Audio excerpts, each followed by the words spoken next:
Just bounce to this.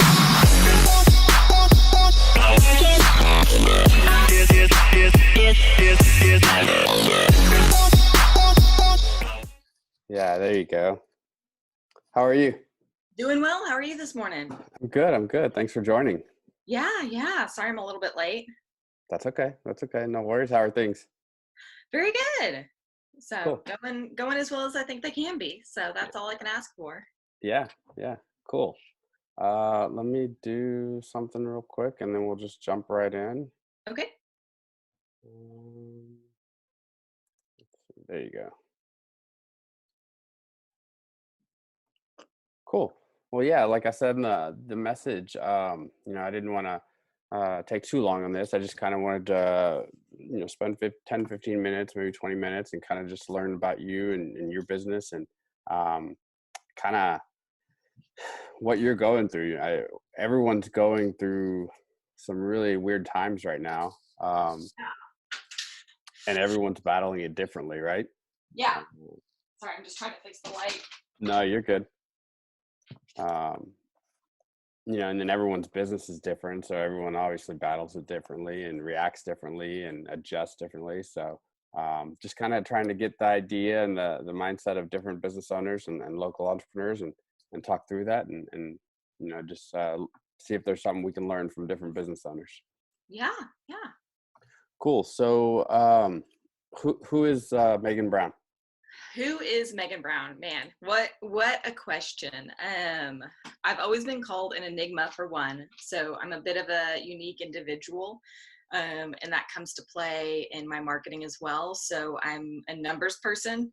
I like looking at the hard math and the statistics, especially in this situation where there's so much misinformation. I've been doing my best to just go through and look at what are the numbers, where are things trending, and then draw information for myself rather than watching the news and looking at the different ways people are reporting different statistics and then using that to draw inferences. Cool. Are you from Fort Worth? Mm-hmm. Yeah. Okay, cool.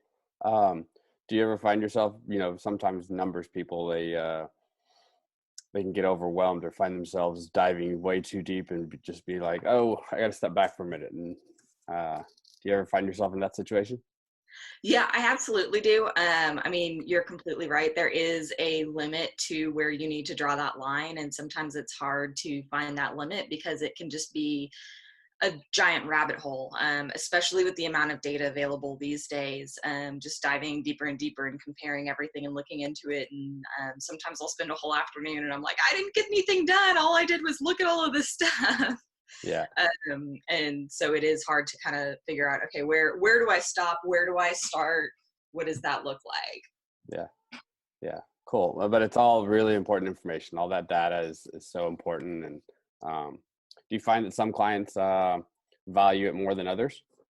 Oh yeah, absolutely. I've kind of learned over the years to get a feel for what to tell what clients. I have some clients who really don't want to do anything and they're completely hands off and they're just, nope, this is you. This is what I hired you to do. Go for it. And then some who dive too deep and want more information than they really probably need. And Yeah. most are somewhere in the middle though. Cool. So you kind of touched on this a little bit, but tell us about your business. Yeah, so I own MB Marketing, which is a marketing consulting firm. It has changed over the years. This is my 4th year in business, and right now I do a lot with building websites, search engine optimization, and online advertising with lead generation and automation follow-up. Awesome. Cool. So your 4th year, what did you start out doing in the beginning? So in the beginning, I did a lot more social media management, helping people figure out what to post, how to post, where to post. And then that's something at the start of this year in January, I just completely cut that out of my business. And that's not a service that I offer anymore. Cool.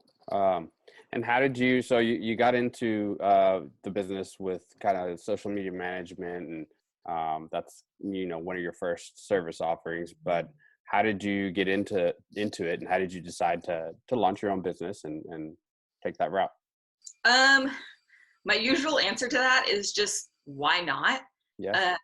It was the kind of thing, I was at an opportunity where I could do it. And so I just kind of said, if I don't do it now, am I ever going to do it? So I just left a job. I was the VP of marketing for a financial services firm, and I just quit my job and started a company. And from the idea of starting a company to actually doing it took about 3 months. Okay. Okay.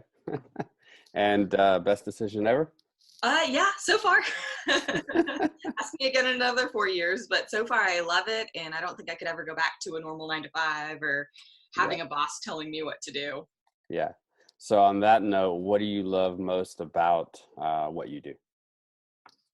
Um, I love that I get to make the decisions myself. Some days I hate that, and I hate that there's no one else to help me out with that. But most of the time, it's I get to do things my way. I get to make my own decisions. I get to make my own mistakes and learn from my failures and roll with that. So it's my favorite and sometimes my least favorite part about doing it. Yeah. Yeah. Has its pros and its cons. Yeah.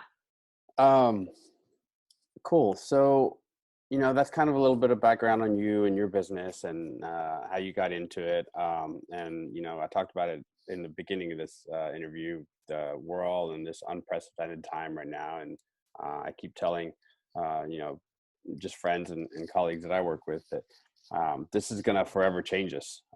It's crazy what it's doing. I think we're all going to come out strong on the other end, but it's going to forever change how we do everything, like just personally, professionally, all kinds of things. Um, what or how has the current situation affected your business? I think it's made people realize how important digital marketing is. I've been working with a lot of people who had just kind of said, oh, yeah, we'll get to that when we get to that. And then when this crisis hit, all of a sudden they were forced to take their business online, whether they liked it or not, or whether they were ready or not. And so people have realized, one, how important it is, and two, how difficult it is, because most people come to me after they try it themselves first.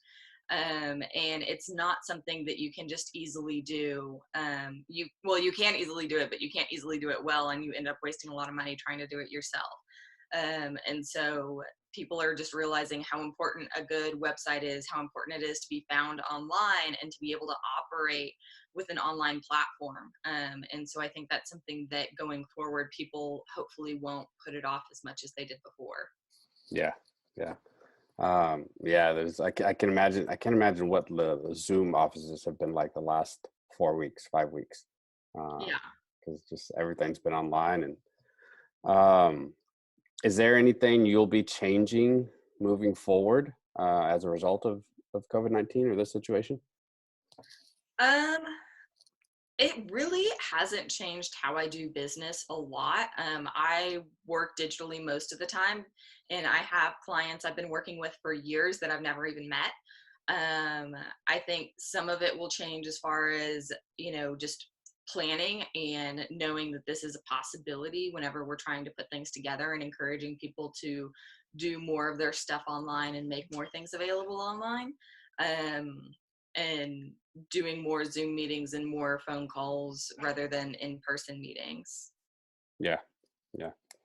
Um, what do you look forward to the most out of this pandemic Um, or Again, after this pandemic? Sorry. yeah, it's just people realizing how important digital marketing is, how important a website is, how important just their online presence and their online marketing is going to be, and getting that from people as they realize they can't. It's not an option anymore. You have to have a good online presence. So I assume you probably haven't, but has your marketing strategy adjusted or changed in any way? Right now it hasn't. My marketing and my sales it's kind of the same difficult situation that a lot of my clients are in, where it's a difficult period to be selling in. So I haven't been doing as much. I've definitely dialed it back because I don't want to be that person of, hey, you have to have a website, come to me. And so I've been working on referrals that have been coming in and just kind of paused any cold outreach that I've been doing. Yeah. Okay. Um, so Well, and that kind of touches, that kind of mentions what your main marketing strategy. I think it's kind of changed, but is that kind of would you say that that's your main strategy right now, is just kind of working on word of mouth and referrals and letting those, come in and. Yeah, pretty much. Right now, I'm focused on working on a lot of my internal processes. I'm doing a lot of automations so that when things do get back up and I can start selling a little harder, I'll be ready to have an increase in volume and be ready to tackle things. So working on just kind of that planning, what does everything look like? So when I do move forward and we do open back up again, I can be more efficient in what I'm doing. Cool. So just another quick question. This was kind of a little off, but you're from Fort Worth. You've been here a long time. How do you see Fort Worth changing in both in regards to digital marketing and just the growth of Fort Worth? Yeah, I mean, Fort Worth, gosh, it's changed so much. I remember before West 7th was a thing, and it was just a bunch of warehouses. Just I spreads. think, yeah. I think it's still going to see a lot of growth. I think that we'll see a little bit of a contraction in the short term, but people are going to continue to keep moving here. It's a great city. I think Fort Worth, it's going to be even more important to have that connection and to understand the city. And hopefully people will understand that better. Nothing makes me cringe more than driving around West Fort Worth and seeing a billboard calling us Dallas. I'm like, no, this is not Dallas. This is 50 miles from Dallas. Yeah. And I think people will, to be successful, will need to understand the culture and who is Fort Worth and what is it to live here. Yeah, I agree. I love the city, and it's completely different than Dallas. They're two different cities, and I love that about it. Yeah. Awesome, Megan. Well, how can anyone find you and your business?